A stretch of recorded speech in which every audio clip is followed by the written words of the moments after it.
I was thinking about doing a poem about my view of the future, but I'm going to do one about a toilet first, so I'm going to give you 2 poems.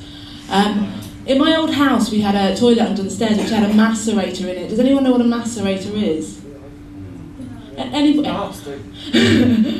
It's kind of like a machine that eats your poo and makes it much less lumpy so it goes down a smaller hole.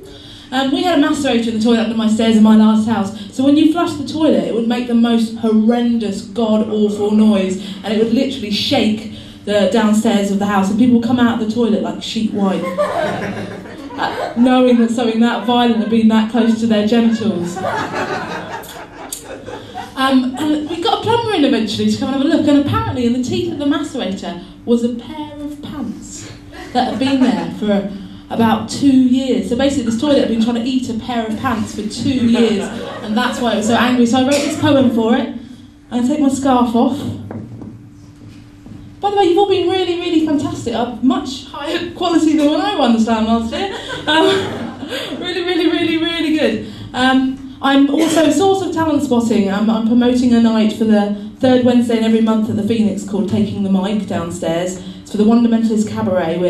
We're talent spotting at that event for our cabaret. So come along, 3rd Wednesday in the month to the bar and show us what you can do, and we may well book you. So I think that everybody here has been good enough to come along to that and get a chance of being booked, so I'll give you a flyer if you want one. But anyway, this is the toilet under the stairs. Glug, shaggle, whack, thrack, grum, I'm gonna eat your bum. Yum, yum. Munch, munch on your private bits, castrate you for the fun of it. I'm gonna suck your legs through a straw, eat 'em raw, off the floor. Better grab your pants, better flush and run, or I'm gonna eat your bum. Yum, yum. Just one flush, I'll turn your flesh to mush, break down the door, smash through the floor, spit up the wall. You better run from the roar of the unholy macerator's call. You won't be safe in your bedroom. You won't be safe in this city. Do you think you have a concept of what it means to feel shitty? Glug, shack, waggle, thrack, grum. I'm going to eat your bum. Yum, yum. Then I'm going to eat the world.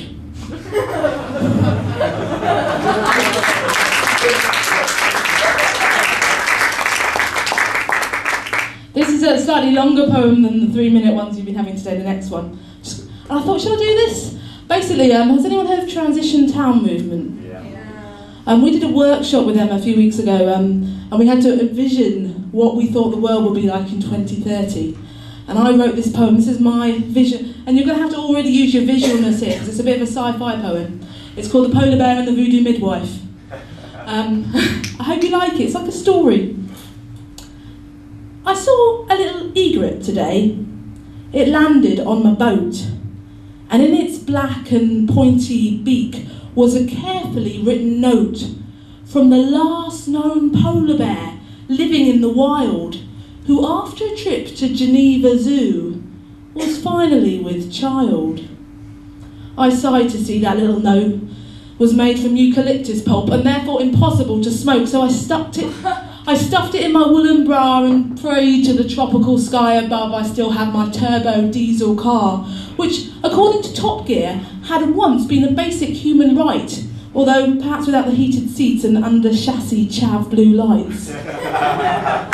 Now, in this stinking decade of combined heat and power, it would take me 6 long stomach-churning hours and 4 bowls of bran before I could produce enough methane fuel to charge up the van.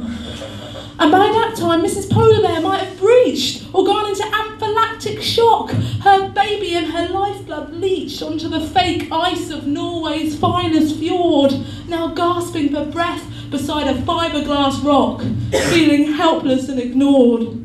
The end of the polar bear lineage was now the #1 most watched decline, beamed by Discovery around the world, across every political border and fault line, to every palm-howled comms station, followed by David Attenborough, the decrepit hero of the ageing nation, now sporting a shiny exoskeleton under his hemp-beige slacks.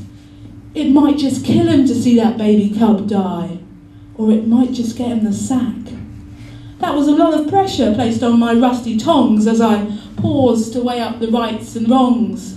You see, ever since credit crunch and recession hit Devon 22 years ago, I opted out of social science and decided to follow the Arctic flow. Back then, I didn't just want to know what climate change would do, I wanted to know how it felt and how it feels. So I decided to study some of the early victims by channeling a family of seals. After 100 days on the ever-thinning ice, shamanically skating over the frozen tundra, a tribal figure appeared in the snow in front of me, straight out of a clap of thunder. He gave me a sacred duty, which is kind of hard to describe, but the job was really appealing. It was midwife to his voodoo tribe. My sacred duty was to keep the polar bears and 10 other endangered species alive. To me, it was an interesting challenge. To him, it was a karmic bribe. So he taught me to tap into the bloodlines of seals, talk to the ancestors of sea lion and walrus, be psychically open to sonar and spiritually absorbent and porous.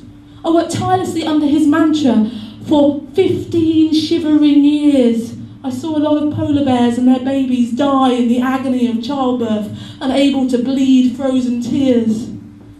But the planet, it just kept getting hotter, and the ice just could or would not stay. And although they made those fiberglass alternatives, our volcanics were tepid and temperately grey. So the polar bears stopped having babies, and no cubs were born out of cages. So in 2028, I returned home to Exeter, and to my horror, discovered the new Middle Ages. But my beloved ice at least had followed me homeward. It charged up every channel and bay. It had mounted all over the city, and like the blow-ins, decided to stay.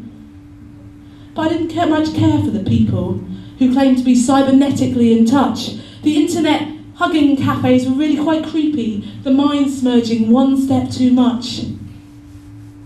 So I brought a boat and moored in the shallows, grew turnips and courgettes out of pots, and spent all my days guarding allotments and all my nights trying not to get shot. And then in 2030, that little egret who you remember came flying with his sodden, unsmokable note, which said, "Help, it's Mrs. Polar Bear, I think my hole is 2 inches too tight." So I had to shit enough fuel to get me to Norway before that blessed bear cub went to the light. And when I arrived in the watery tundra, my forceps tucked inside my coat, David Attenborough had already arrived on the Discovery Channel's new pedal boat. And the cameras were already whirring, and the world was waiting in panic, and Mrs. Polar Bear was starting to freak out, her heart rate increasingly manic. And I tried to calm her with kindness. I realigned her chakras and poles, and we even did a body swap and recovered the pieces of her animal souls. And just as the sun and the moon are meeting in an unexpected solar eclipse, Mrs. Polar Bear let out a groan and opened her vaginal lips. And as I stared into her womb, I was struck by a strange and whirring blur. Some kind of temporal shift was shuffling her inner fibre. And then with one giant contraction, Mrs. Polar Bear opened her legs 10 feet wider to reveal, as suspected, the father was no polar bear. She had mated with the Hadron Collider and was giving birth to half bear cub, half white hole, spewing out silica and time. She was filling the world full of ice and cooling the planet with her umbilical slime. The force of her love was explosive, the force of her hole was intense, and combined with the highest form of science, the alchemic process was a little intense. Love and science made it a possible wonder. The planet Earth was saved in the act, and I safely delivered the future. It was a beautiful medical fact. And much to the joy of my master, karmic balance was restored to his tribe. It's just a shame, in all the excitement, David Attenborough didn't survive.